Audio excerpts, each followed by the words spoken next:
বুখারার আকাশ তখনও হয়তো জানতো না তার বুক চিরে যিনি একদিন পৃথিবীর পূর্ব প্রান্তের সবুজ বাংলায় ইসলামের আলো ছড়িয়ে দিবেন, তার পদধ্বনি কেমন হবে।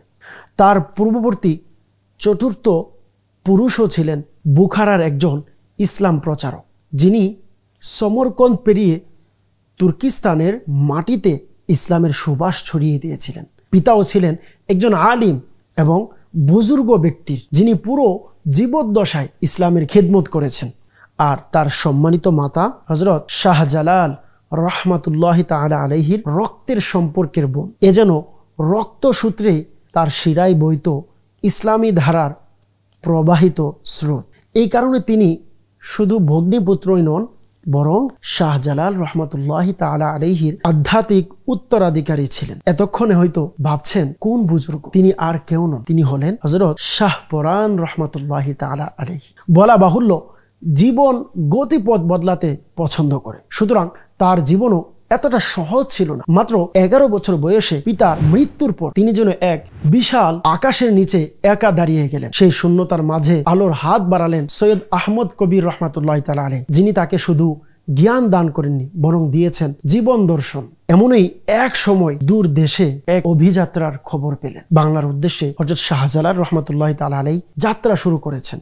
শাহ পরান রহমাতুল্লাহি তাআলা আলাইহির হৃদয় যেন অদৃশ্য শক্তির দিকে টানতে লাগলো, অর্থাৎ মামার দিকে।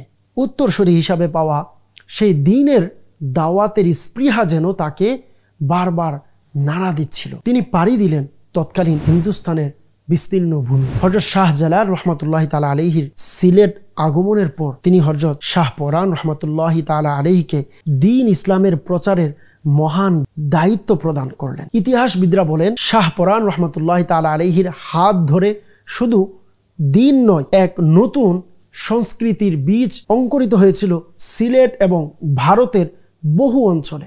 আজ শত শত বছর পরেও সিলেটের বাতাসে যেন তার দাওয়াতের প্রতিধ্বনি ভেসে বেড়ায়। মাটির গন্ধে মিশে আছে নিঃশব্দে তার জীবনের দাওয়াতের সেই সুবাস। 4 রবিউল আউয়াল এই মহান ব্যক্তির বরকতময় উরুস বার্ষিকী। আসুন এ দিনে তার জন্য বেশি বেশি ইসালে সওয়াবের আয়োজন করি। আল্লাহর ওলির প্রতি এই ভালোবাসা কখনো বৃথা যাবে না।